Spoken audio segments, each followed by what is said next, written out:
Bienvenidos a leer toda la Biblia. Julio 2, Segunda de Reyes, capítulo 20, verso 1 al capítulo 22, verso 2.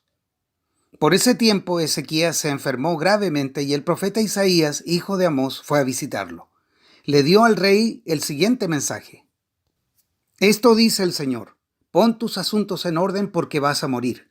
No te recuperarás de esta enfermedad. Cuando Ezequías oyó el mensaje, volvió su rostro hacia la pared y oró al Señor. Acuérdate, oh Señor, que siempre te he sido fiel y te he servido con singular determinación, haciendo siempre lo que te agrada. Y el rey se echó a llorar amargamente. Sin embargo, antes de que Isaías saliera del patio central, recibió este mensaje de parte del Señor. Regresa y dile a Ezequías, el líder de mi pueblo: esto dice el Señor, Dios de tu antepasado David. He oído tu oración y he visto tus lágrimas. Voy a sanarte y en 3 días te levantarás de la cama e irás al templo del Señor. Te añadiré 15 años más de vida y te rescataré del rey de Asiria junto con esta ciudad. Defenderé esta ciudad por mi propia honra y por amor a mi siervo David. Entonces Isaías dijo: preparen un ungüento de higos. Así que los sirvientes de Ezequías untaron el ungüento sobre la llaga y Ezequías se recuperó. Mientras tanto, Ezequías le había preguntado a Isaías: ¿qué señal dará el Señor como prueba de que me sanará y en 3 días iré al templo del Señor? Isaías contestó: esta es la señal del Señor para demostrar que cumplirá lo que ha prometido. ¿Te gustaría que la sombra del reloj solar se adelantara 10 gradas o se atrasara 10 gradas? La sombra siempre se mueve hacia adelante, respondió Ezequías. Así que eso sería fácil. Mejor haz que retroceda 10 gradas. Entonces el profeta Isaías le pidió al Señor que lo hiciera, y el Señor hizo retroceder 10 gradas la sombra del reloj solar de Acaz. Poco tiempo después, Merodach Baladán, hijo de Baladán, rey de Babilonia, le envió saludos a Ezequías junto con un regalo porque se enteró de que Ezequías había estado muy enfermo. Ezequías recibió a los enviados de Babilonia y les mostró todo lo que había en sus casas del tesoro: la plata, el oro, las especias y los aceites aromáticos. También los llevó a conocer su arsenal y les mostró todo lo que había en sus tesoros reales. No hubo nada ni en el palacio ni en el reino que Ezequías no les mostrara. Entonces el profeta Isaías fue a ver al rey Ezequías y le preguntó: ¿qué querían esos hombres? ¿De dónde vinieron? Ezequías contestó: vinieron de la lejana tierra de Babilonia. ¿Qué vieron en tu palacio?, preguntó Isaías. Lo vieron todo, contestó Ezequías. Les mostré todo lo que poseo, todos mis tesoros reales.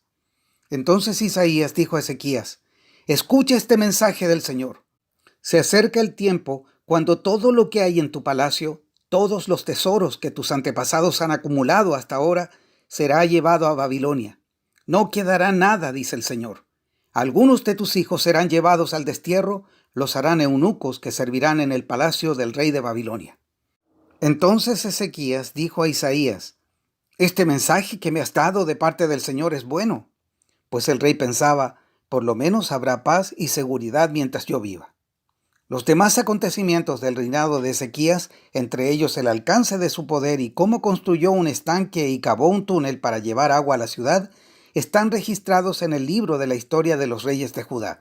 Ezequías murió y su hijo Manasés lo sucedió en el trono. Manasés tenía 12 años cuando subió al trono y reinó en Jerusalén 55 años. Su madre era Hepsiba. Él hizo lo malo a los ojos del Señor y siguió las prácticas detestables de las naciones paganas que el Señor había expulsado de la tierra del paso de los israelitas. Reconstruyó los santuarios paganos que su padre Ezequías había destruido. Construyó altares para Baal y levantó un poste dedicado a la diosa Acera, tal como lo había hecho el rey Acab de Israel. También se inclinó ante todos los poderes de los cielos y les rindió culto. Construyó altares paganos dentro del templo del Señor, el lugar sobre el cual el Señor había dicho: mi nombre permanecerá en Jerusalén para siempre. Construyó estos altares para todos los poderes de los cielos en ambos atrios del templo del Señor. Manasés también sacrificó a su propio hijo en el fuego. Practicó la hechicería, la adivinación y consultó a los médiums y a los videntes. Hizo muchas cosas perversas a los ojos del Señor y con eso provocó su enojo. Incluso Manasés hizo una imagen tallada de la diosa Acera y la colocó en el templo, en el mismo lugar donde el Señor les había dicho a David y a su hijo Salomón: Mi nombre será honrado para siempre en este templo y en Jerusalén, la ciudad que he escogido entre todas las tribus de Israel. Si los israelitas se aseguran de obedecer mis mandatos, todas las leyes que mi siervo Moisés les dio, yo no los expulsaré de esta tierra que les di a sus antepasados. Sin embargo, la gente se negó a escuchar, y Manasés los llevó a cometer cosas aún peores que las que habían hecho las naciones paganas que el Señor había destruido cuando el pueblo de Israel entró en la tierra. Luego el Señor dijo por medio de sus siervos, los profetas: el rey Manasés de Judá ha hecho muchas cosas detestables. Es aún más perverso que los amorreos, quienes vivían en esta tierra antes que Israel. Él hizo que la gente de Judá pecara con sus ídolos. Entonces esto es lo que el Señor, Dios de Israel, dice: traeré tanto desastre sobre Jerusalén y Judá que los oídos de quienes lo oigan se estremecerán de horror. Juzgaré a Israel con el mismo criterio que usé para juzgar a Samaria y con la misma medida que usé con la familia de Acab.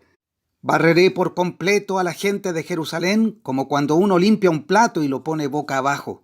Incluso rechazaré al remanente de mi pueblo que haya quedado y los entregaré como botín a sus enemigos. Pues han cometido gran maldad a mis ojos y me han hecho enojar desde que sus antepasados salieron de Egipto.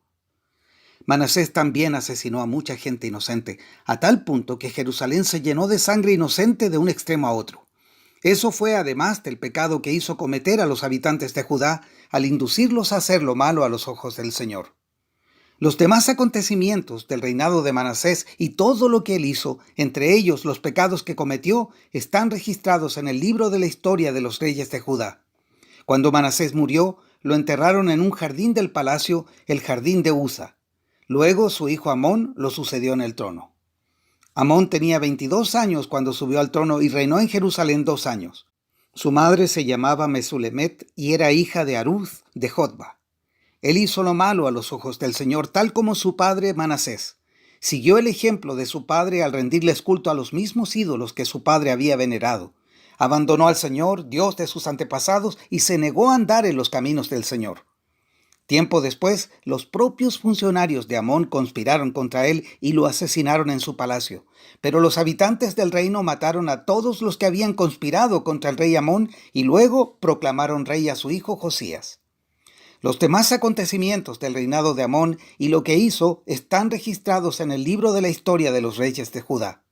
Fue enterrado en su tumba en el jardín de Uza. Luego su hijo Josías lo sucedió en el trono. Josías tenía 8 años cuando subió al trono y reinó en Jerusalén 31 años. Su madre se llamaba Jedida y era hija de Adaía de Boscat. Él hizo lo que era agradable a los ojos del Señor y siguió el ejemplo de su antepasado David. No se apartó de lo que era correcto. Hechos capítulo 21, versos 18 al 36. Al día siguiente, Pablo fue con nosotros para encontrarnos con Santiago y todos los ancianos de la iglesia de Jerusalén estaban presentes.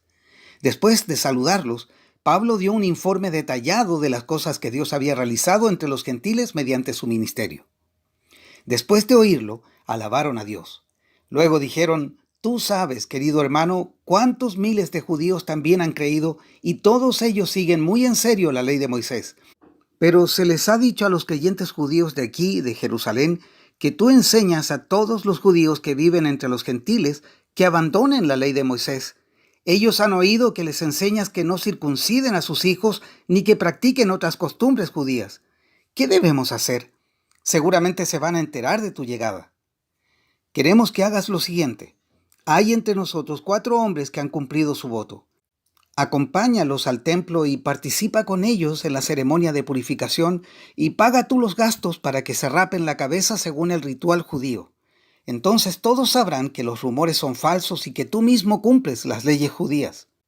En cuanto a los creyentes gentiles, ellos deben hacer lo que ya les dijimos en una carta: abstenerse de comer alimentos ofrecidos a ídolos, de consumir sangre o la carne de animales estrangulados y de la inmoralidad sexual. Así que al día siguiente Pablo fue al templo con los otros hombres. Ya comenzado el ritual de purificación, anunció públicamente la fecha en que se cumpliría el tiempo de los votos y se ofrecerían sacrificios por cada uno de los hombres. Cuando estaban por cumplirse los 7 días del voto, unos judíos de la provincia de Asia vieron a Pablo en el templo e incitaron a una turba en su contra. Lo agarraron mientras gritaban: «¡Hombres de Israel, ayúdennos!». Este es el hombre que predica en contra de nuestro pueblo en todas partes y les dice a todos que desobedezcan las leyes judías. Habla en contra del templo y hasta profana este lugar santo llevando gentiles adentro. Pues más temprano ese mismo día lo habían visto en la ciudad con Trófimo, un gentil de Éfeso, y supusieron que Pablo lo había llevado al templo. Toda la ciudad fue estremecida por estas acusaciones y se desencadenó un gran disturbio. Agarraron a Pablo y lo arrastraron fuera del templo e inmediatamente cerraron las puertas detrás de él. Cuando estaban a punto de matarlo, le llegó al comandante del regimiento romano la noticia de que toda Jerusalén estaba alborotada. De inmediato el comandante llamó a sus soldados oficiales y corrió entre la multitud. Cuando la turba vio que venían, el comandante y las tropas dejaron de golpear a Pablo. Luego el comandante lo arrestó y ordenó que lo sujetaran con 2 cadenas. Le preguntó a la multitud quién era él y qué había hecho. Unos gritaban una cosa y otros otra. Como no pudo averiguar la verdad entre el alboroto y la confusión, ordenó que llevaran a Pablo a la fortaleza. Cuando Pablo llegó a las escaleras, la turba se puso tan violenta que los soldados tuvieron que levantarlo sobre sus hombros para protegerlo. Y la multitud seguía gritando desde atrás: ¡Mátenlo! ¡Mátenlo! Salmos 150, versos 1 al 6. Alabado sea el Señor. Alaben a Dios en su santuario. Alábenlo en su poderoso cielo. Alábenlo por sus obras poderosas. Alaben su grandeza sin igual.